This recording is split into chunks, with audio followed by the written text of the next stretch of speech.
Sorry for the bad English. My English is kind of bad, but I hope you will understand anyways. I don't want to say the name of my friend, but she is a 15-year-old girl, like me. And we experienced something really scary. You don't have to believe this story, but it is true. It was a foggy day. Me and my friend were bored, so we decided to take our bikes to the store. My friend wanted to go to the dollar store, and she said that she knew a shortcut through the old part of the town. We left the flat with our own wallets, and don't ask me why, but I brought my iPad in my backpack. We took our bikes and left. We arrived to the old part of town 10 minutes later. I had a strange feeling, but I simply ignored it. We didn't see anyone else other than us, and we both thought that it was kind of weird, but we didn't think about it that much. 5 minutes later, my friend said that she wasn't sure about the shortcut and that we might have been lost. We decided to go back, but we couldn't get out of town. We tried, but always ended up next to a big old house. My friend was really scared. I tried to calm her down, but after a while I got scared too. It felt like we were stuck in some kind of loop. Suddenly, my friend saw something moving in the fog. It was a man. My friend tried to talk to him, but he ignored her. He had a weird and creepy look on his face. He was smiling, but he didn't look at me. He looked right through me, as if he didn't see me. Then he just kept walking until he disappeared in the fog. We followed him at a distance, but we lost sight of him for a while. We looked around and realized that we were on a long straight road. We could hear the cars again, and I was relieved that we had found our way out of the old city. Then I did something stupid. I saw a small path that led into the woods, and I was curious and wanted to impress my friend because I had a crush on her. So I walked like 200 meters into the forest. I stopped when I heard a sound. It sounded like someone singing. The sound was getting louder and louder, and after a while I heard it. It said, "I see you. Come and play. I've been waiting for you. Soon the sun will fall down and the moon will rise and show us the other side. Come and play. Don't be scared. I see you." I was paralyzed. Then I saw something that gave me goosebumps all over my body. A silhouette. A silhouette of an unnaturally tall man appeared out of the fog. He was moving extremely fast towards us, and his feet was not touching the ground. He flew straight towards us, and he had no face. His head was just all white. It made me think of Slender Man, but in a town. I didn't think so. I was pulled out of the paralysis when my friend shouted, "Let's get the hell out of here." I didn't think twice about that. I turned my bike around and started cycling. I felt the adrenaline in my body. I have never cycled that fast in my whole life. We got out of town, but I could hear him breathing behind us. And I don't know if it was my imagination, but I can swear I heard laughing. Horrible laughing echoing in my head. I was too scared to turn around. We cycled all the way to my friend's apartment. We locked the doors and sat at the sofa all night. I'm never going back to that part of town again, especially not a foggy night like this.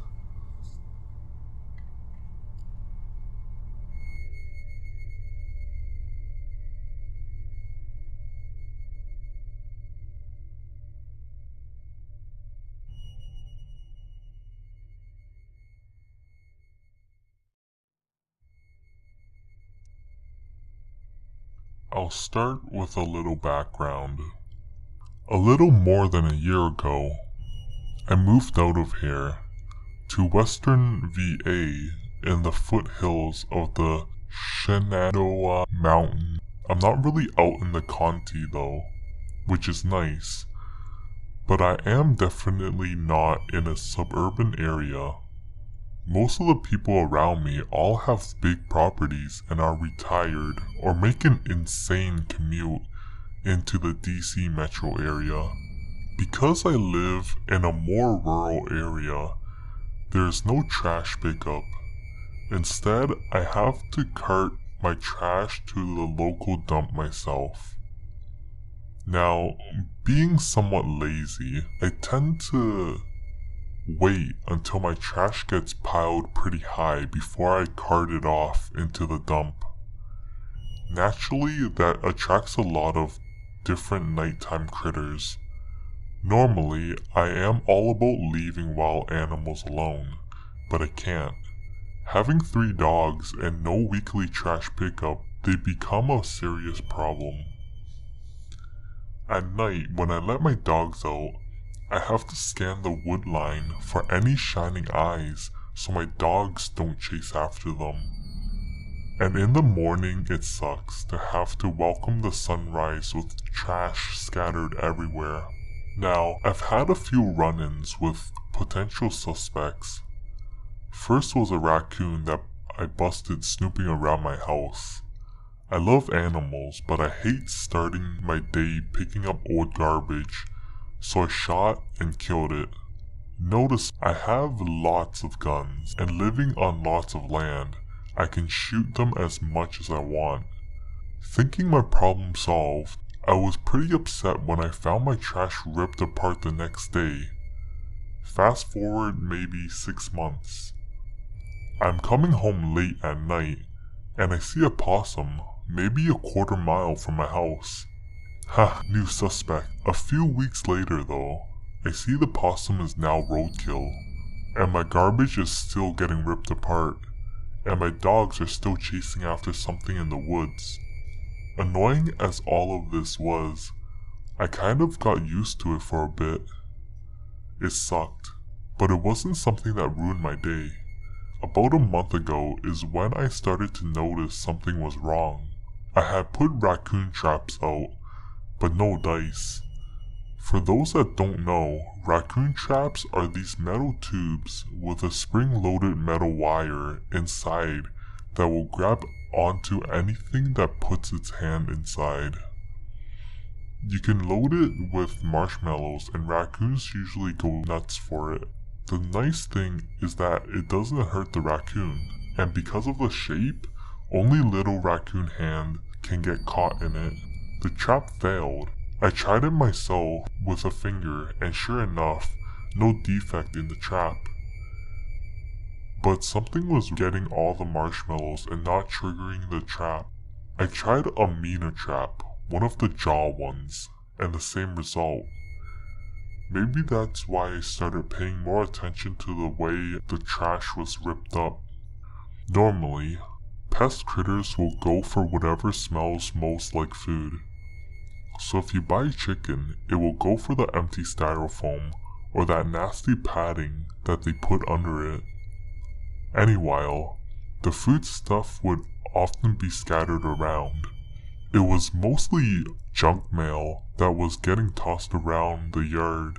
That should have been my first clue. About a month ago, I decided enough is enough. I grabbed my shotgun and my .22, made lots of coffee, and decided I would catch it in the act. I let my dogs out at around 9 p.m. Then I posted up in my car and watched Hulu and sipped coffee. It was pretty boring, and eventually I started doing the sleepy head nodding thing. I came to at around 2 a.m. I look at my trash cans and they've been torn apart like normal. I missed the little bastard. I stepped out of my car with my shotgun in my right hand and my flashlight in my left. As I'm scanning the trees, I catch a huge set of eyes. I should explain something. I see eyes at night all the time. It's creepy at first, but you get used to it, and I can usually identify an animal just by the eye shine. Most of the time my dogs chase after the eyes that I see, but this time the eyes were right on the edge of the woods. and they were big enough to be a good-sized deer. Problem was, the silhouette was not deer-shaped. It was odd, and I don't want to sound crazy here, but the silhouette looked like a small person squatting down. I freaked the hell out. I shouted, "Hey!" Leveled my shotgun and took a step forward. I saw it kind of leaped forward, staying low and on all fours, and it just disappeared. I chalked up all this for having been drinking coffee, and that was more Baileys than coffee and being sleepy.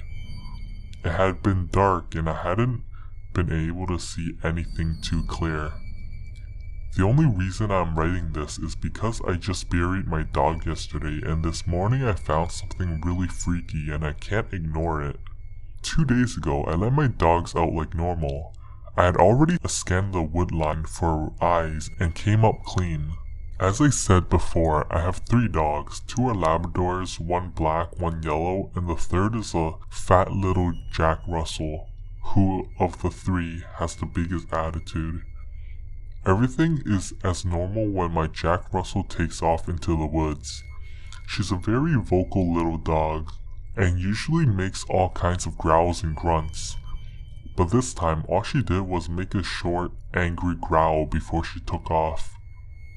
Things got a little graphic at this point, and I'm sorry, but I am really freaked out. It's 4 a.m. and I can hear my trash cans being torn apart. My dogs are going nuts. When my Jack Russell took off, I didn't take much notice. Usually my dogs come back after they lose whatever they chase. I watched her disappear into the woods and then turned to my other 2 dogs. Then I heard some sounds I won't forget. It makes my eyes water just writing this. First was a smack, like someone patting a dog, but way too hard. Then a pained yelping bark, and then a thump. I knew something was wrong and I started running to the woods after my Jack Russell. You know, that popping sound when you tear a chicken leg off the rest of the chicken while it is still raw? Amp that up 10 times. I found my dog about 20 feet into the woods, laying 2 feet from a tree, and the first thing I noticed is that something had ripped off her front right leg. Blood everywhere, and she wasn't breathing. I checked for a pulse, but she was already dead. I looked for tracks, but there was none but hers. From the look of the track, she had been picked up off the ground. I'm guessing that something grabbed her, mashed her into a tree before ripping her leg off. I picked her up and ran back to my house. My other 2 dogs were waiting at the edge of the woods sniffing. Both of them started crying when I let them see what happened. It was a long night. I called animal control, buried my dog, and didn't get much sleep. I didn't tell animal control about what I might have seen when I was staking out my trash. I didn't remember it or believe it until I saw my trash the next morning. In a neat little pile, there were lots of little D's, O's, G's, N's, and O's. Each one had been torn from little piece of junk mail and placed in a careful stack right by my front door. I'm freaking the hell out. I took my dogs to work with me, and right now it's almost early morning. I've been catnapping all night looking out my windows.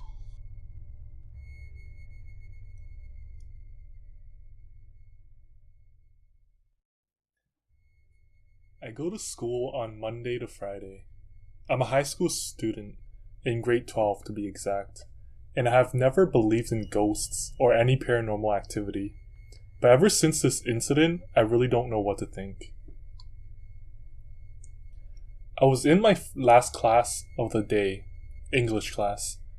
This was in late October, just mere days before Halloween. I sat in the window seat on the very left side of the classroom, and I would often peer out to the yard. I would always see this person sitting outside at the same bench every time facing the other way, so there was no way of seeing how he looked like. But on this particular day, he got up and turned around, just to stare at me. His eyes were hollow. They were completely black. I knew Halloween was coming up, so I just laughed, thinking it was a Halloween costume. But deep inside, I knew something was definitely off. That's when my teacher called out to me, asking me what's so funny. Anyways, the next day I didn't see him outside.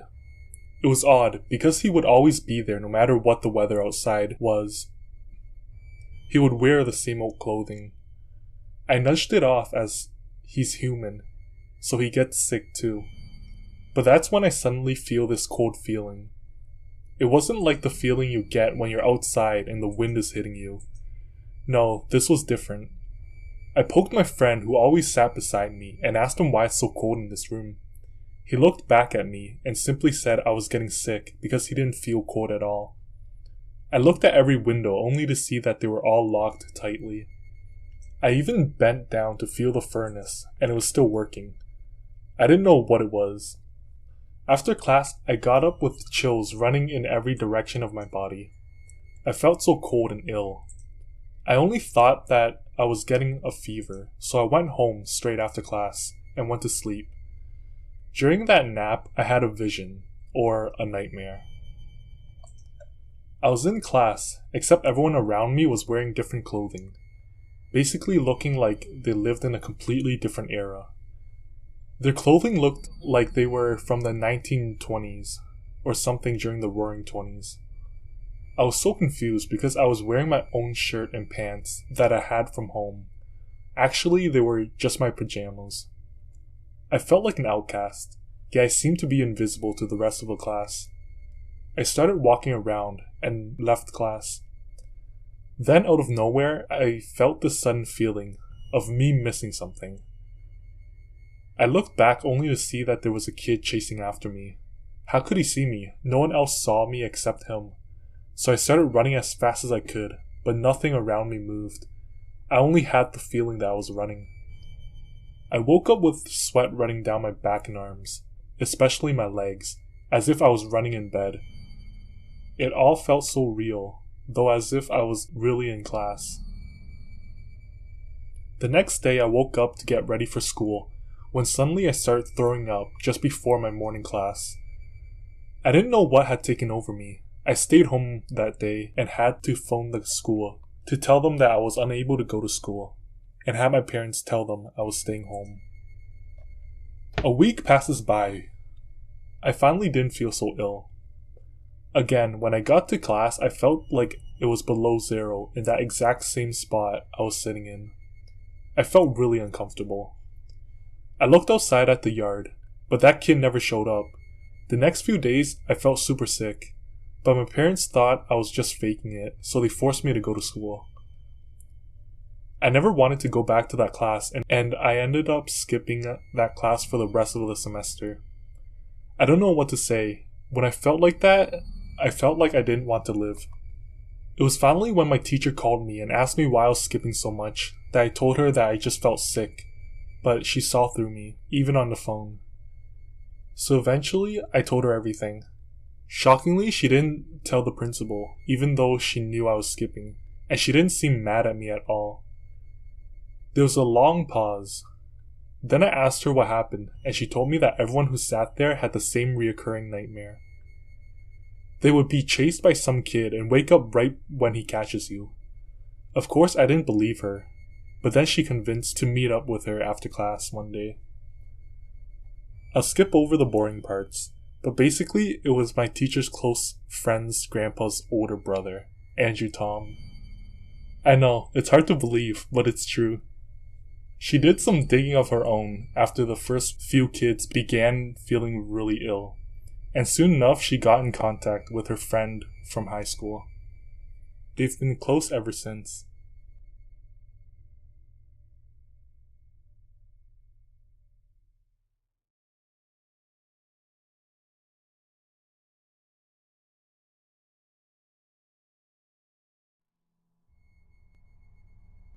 My youngest cousin, Isabel, recently got her room renovated.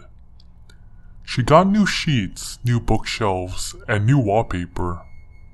All this was done for her birthday. I will admit, the room looks rather nice now, and she was rather excited, as she had been waiting for her room to be redone since her older sister had hers done. I think it's the wallpaper that makes the room extra special. It looks like a forest. Nothing over the top really, just simple, skinny birch tree trunks. And a few silhouettes of some deers and trees. It almost has a calming effect to it. Though a few nights ago, that all changed. My aunt had a late shift, so I was staying the night with both Sophie and Isabel. Although Sophie is 16 and is old enough to watch Izzy, who is 13, they both wanted some company. We spent the night playing board games and watching DVDs. We made popcorn and ate other goodies. It was a really fun night. The girls went to bed on their own, and I made myself comfortable on the fold-out couch with a book, while their dog Lewis lay by my side. I had drifted off to sleep when Izzy came running out of her room, her eyes wide. I felt her shake my shoulder. Wake up, She whispered. wake up. I woke with a start and sat up. It was after 1 a.m. My aunt would have come home by now. Izzy, I whispered. what's wrong? There's something in my room. I frowned. My eyes had finally adjusted to the dark and I reached for my glasses and put them on. Izzy was crying. Why don't you wake your mom up? I don't want to wake her up. She got home late. Please, come with me, she said. I sighed and followed her quietly into my room. Izzy sat on her bed and motioned for me to do the same. She had a flashlight, which she turned on.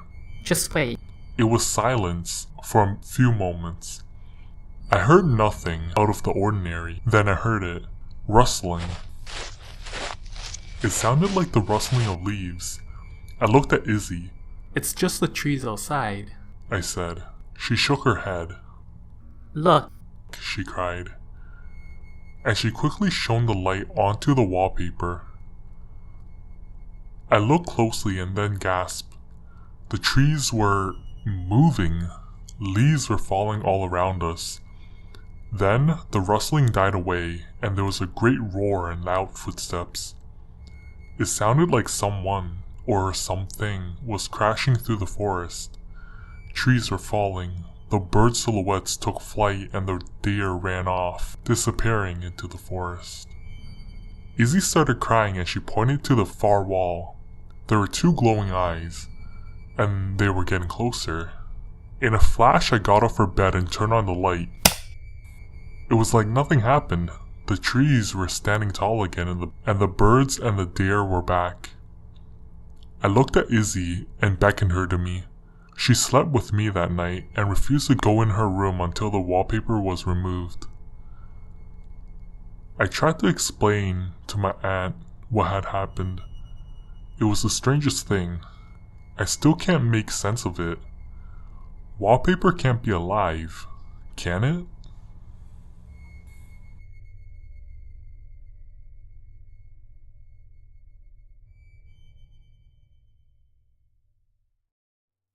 When I was very young, probably around the age of 2 or 3, I was playing with my toys near my mother and father, who were both sleeping at the time. I don't recall any of this happening, so when my mother told me a few years later, I was completely shocked and surprised. I apparently made too much noise while playing with my toys, so my father decided to grab my toy and turn it off. The only thing I remember about the story was that I had a small toy robot that would move around on its own back and forth. To my father's surprise, the toy didn't have any batteries inside. He immediately woke up my mother and told her about the weird thing that he had just witnessed. My mother was very scared and believed that maybe the place or even I was possessed. She sort of believes in the supernatural. I later found out that my toy robot was burned in the fireplace. After that incident, my mother didn't feel at ease to live in that house. She was very intimidated, to say the least. We moved out shortly after. Anyways, my life got creepier as I slowly grew up. My family always moved around the country, especially if my parents found better jobs. I had spent my early childhood days in the vibrant city, getting used to all its perks and beauty until my father got a call from his previous job. He had been given a better pay, so we all decided to move back near the neighborhood where we once lived. It was once the most difficult move for my mother. She hated the fact that my father decided to take the job without even telling her in the first place. And in addition to that, moving back near that one place that my mother still hates to this day. I was 10 when we moved, and to be quite honest, it was a very hard time for me to say goodbye to the city life and all my friends I had made. Anywho, after arriving to the new place, the first minute I stepped into the house, I didn't feel welcomed. The entire place felt very congested because the house was 3,500 square feet. This is where my life gets really scary because as I'm writing this, the thoughts are coming back to me.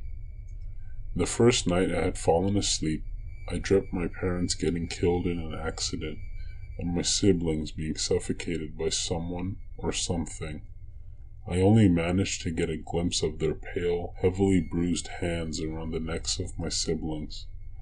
I yelled myself awake from bed and realized that I was covered in sweat. I had sweat so much to the point where my entire bed sheet dripped of sweat. My parents burst through my room in fear, thinking something terrible might have happened. I explained to them about my dream, and they were both quite worried, especially my mother. This time my father decided that we all leave the house, and thus moved to another, more lively neighborhood. It was a longer commute for my father to go to work, but we were all happy about the move. A few years we've lived in the new house, and I couldn't have been happier. I started seeing less and less of those horrifying nightmares, and rather more pleasant ones. By the time I was 15, we decided to move again this time, but for this time it was my mother's decision. She had gotten a new job as a professor at a university, and my father had been retired for over a year now. I didn't really mind moving anymore, as long as I was with my family, and also because I've gotten used to it. Anyways, we moved to a fairly decent home. Not that big because this time my older siblings had to go to university and I was the only child left. One night when my parents had decided to go out to dinner, I was left alone in charge of the house. I was allowed to invite a few of my friends over, so that's exactly what I did. My friends and I were playing video games at the time in the main room when we all stopped and froze to hear the blender in the kitchen had been turned on. I slowly looked towards the kitchen and almost died from holding my breath for too long. I saw the figure of a small girl with very long, silky hair. I quietly told my friends to stop playing and pause the game, and to follow me in the kitchen. As soon as we paused the game, the blender stopped and the girl had vanished. I simply couldn't take it anymore. Just when I thought my life was slowly starting to get better, it takes a turn in the other direction. I told my parents about it and they simply told me that the things that had happened in the past are long gone and none of that will ever happen again. All of my friends were too afraid to come by my place anymore, and whenever my parents try and leave me alone in the house, I make up an excuse for either one to stay. It was soon after that I found my family and I moving out again for the very last time.